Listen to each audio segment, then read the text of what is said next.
During a new interview, billionaire Elon Musk said that his Neuralink company hopes to start implanting brain chips in humans sometimes next year. Kind of intriguing, but I don't think I'd get the first one. I mean, you remember the iPhone 1? Exactly, you know? You get the first chip, and in 3 years, everyone will be like making fun of you. You got the one? It's one of several massive leaps in brain science technology that is literally creating a future of potentially infinite possibilities and also concerns about how this technology could be used or misused. It was the viral video moment seen around the world. In April, a monkey playing a game of Pong using only its mind with the help of what's called a Neuralink. The device is Elon Musk's latest venture into a fast-evolving tech space. Tiny chips that get implanted in the brain. Sounds like something out of The Matrix, but this is not a movie. Welcome to the real world. Brain chips are part of a revolutionary field that's been around longer than you think. Is this science fiction or is this reality? It is absolutely science fiction that has turned into real science.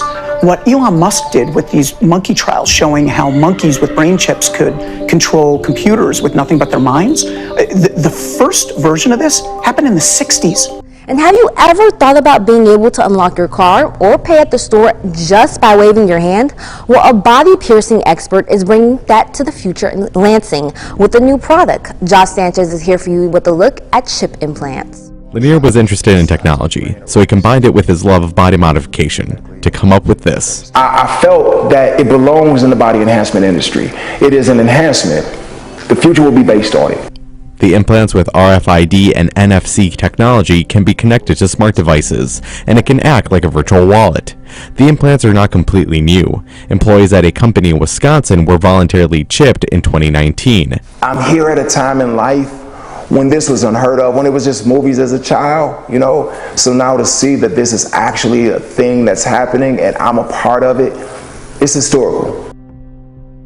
Experts predict that BCI has the potential to be a $3.85 billion industry by 2027, according to Allied Market Research. But with great promise comes great concerns. You're going to have to share your brain data with private companies. Are you willing to share your brain data only to have a better interaction with your nearby devices? This is the question.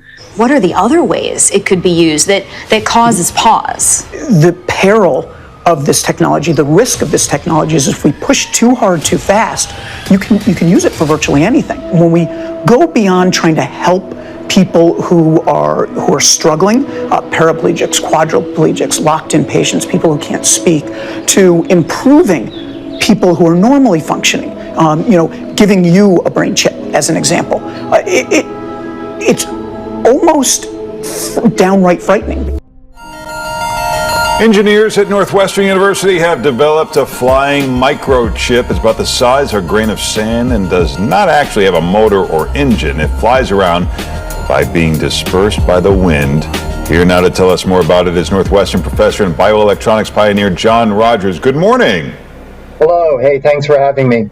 I'm sure you anticipate that this makes people nervous, that it's going to be easier for people to spy on other countries, spy on us. To those people, what do you say?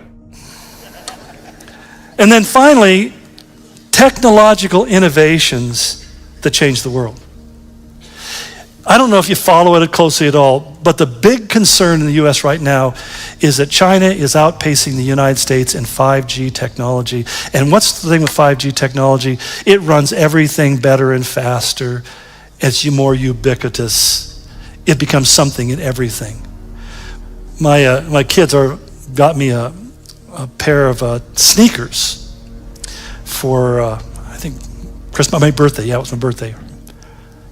And I was reading the brochure on them because my kids tell me they're really hip and they're really cool. It's okay. And I find out it has a chip in the shoe so that you can verify its authenticity until you want to trade it or sell it. And I thought to myself, next time I go to the airport, I'm not wearing those shoes. But I mean, you begin to realize that everything is chipped, but who can access it the most quickly? And I haven't even touched on the issue of cyber warfare, which we're also losing at and falling behind. That's simply the greatest fear. It was just last month, little more than 4 weeks ago, the Israeli government sponsored an international conference. They invited 10 nations, funny number, I don't know how to come 10, as well as the IMF, the International Monetary Fund, the World Bank, and the Bank of International Settlement. They're the ones who handle all the transitions around the world, for a plan how to respond when Russia and China launch cyber warfare on the US economy. How are we going to deal with that? How are we going to defend against that? We already know last week there was 6 separate attacks by the Chinese against our financial systems and many of our state governments. It's a constant ongoing thing. I had one guy whose job is basically chasing these things down and trying to stop them. He said, there are so many, they're coming so fast, there's no way we can keep up with it. They're just overloading us. Technological innovation means the ability to shut down your systems so that they no longer function.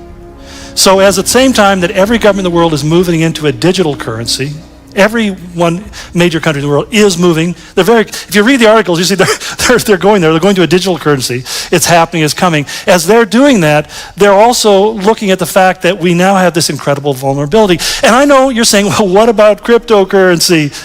Well, your president has just sponsored a new bill to bring that under government control as well.